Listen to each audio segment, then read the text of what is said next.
There's a lot of talk around, obviously you mentioned he's a left-footed centre-back. I think Liverpool fans are looking at him going, could he do a little bit of left-back? We've seen Joe Gomez do that of late, of course, and he's Yeah. never done that for Sporting in those 145 appearances you mentioned, but is that something, I guess it changes when Trent goes into midfield, he becomes a hybrid, it essentially becomes a back three anyway, so that Yeah. would suit him, I guess. Yeah, definitely. To be honest, I think with the way that Liverpool play at the moment and the way that Trent operates, especially with the amount of space that it leaves for you sort of, as you say, to merge into that back three. And he's played as a left-sided centre half in a back four in a pair and a few times. I think he played for Portugal a few times there. The game against Luxembourg, I think he was alongside Ruben Diaz, and he had Diogo Dalot to his left. So, but yeah, I think, as you say, you'd have to obviously get to grips with that specific what happens when sort of Trent goes into midfield. But as you say, you're the furthest defender over on the left hand side. Slotting into left back, is it something that he can do?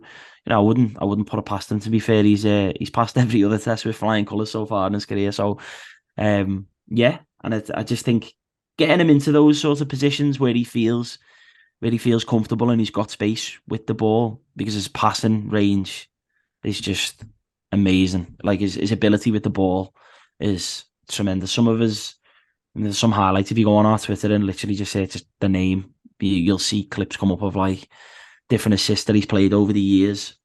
He's clearly someone that's comfortable coming out of the defence with the ball. He's tall as well. He's still got, like a decent physical presence. The physicality of the Premier League and playing up against, some of the more physical strikers again will be something that he'll have to adapt to. It's just a completely different pace to the Premier League. But again, there's nothing there that really indicates that he wouldn't be up to the challenge.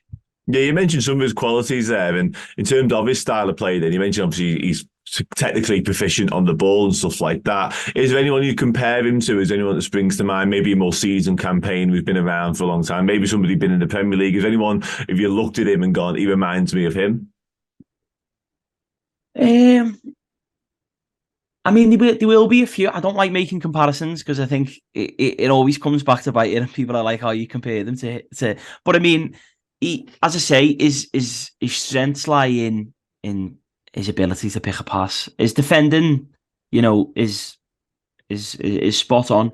But again, he's playing for a team that, other than when they play against Porto and Benfica, they don't have to do as much defending. That's just because of the quality that they have. You look at his sort of his touch map. I had it up before of sort of his touch locations, and the actual centre back like position on the pitch where you'd expect it to be. There's only 13% of his touches there. Like in front of the halfway line on the left hand side is 14%, and then just on the halfway line is 18% of his touches, which is the most. Is the highest concentration of his touches on the pitch. So that just shows you like he's comfortable with sort of playing that high line and playing further forward.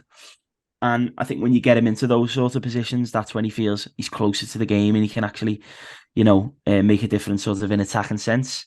But obviously, as a centre half, what you want is, someone strong defensively, and he is that as well. So yeah, I'll let people make up their own comparisons before I start comparing them to, Berezi. There it is. There's a comparison right there. We boxed it. In terms of weaknesses, then you spoke very glowingly about him so far. But are there any weaknesses to a game whereby you can see he would need to improve that if he is going to become a future star of the Premier League, or even if he's going to become the star of the Portugal national team defensively?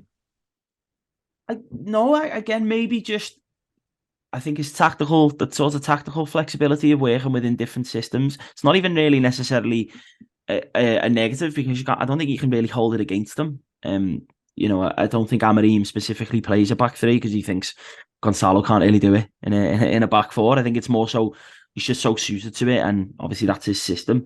So working within different systems and looking comfortable, I think whoever when he moves on, whoever he moves to, they'll have been looking at that, and they'll know basically before they part with the money whether he's capable to do that. We haven't really seen as much of it just because we haven't, the evidence hasn't really been there. But and then, as I say, yeah, the physicality of the Premier League, or perhaps just having to be a bit more, maybe disciplined with it at times, moving further forward. As I say, he plays so high up just because Sporting do, just because they have a lot of the ball. I think teams in the Premier League, especially, will be able to counter with so much more fluency and so much more accuracy, and the quality is just better. So you have to be, a bit more apprehensive in terms of guarding yourself against those sorts of direct counter attacks. So again, that'd just be interesting to see how he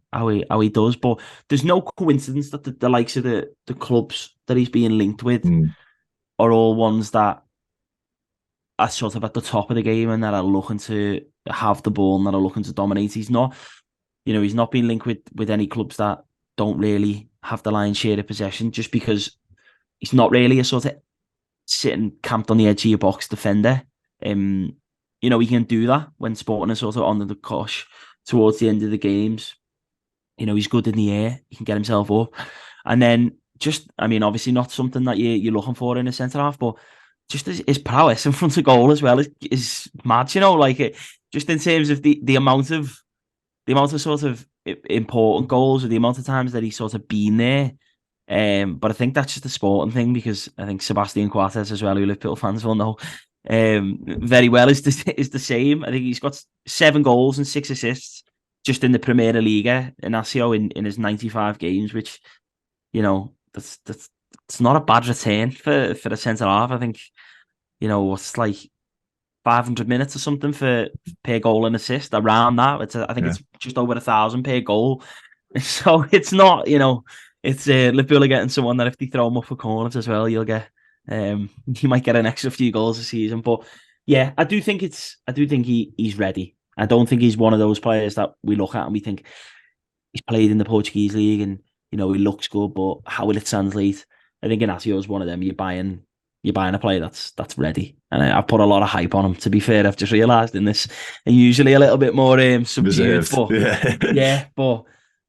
he can prove me wrong if he turns out, if he comes to the Premier League and he doesn't do it too well. But yeah, I can't see it.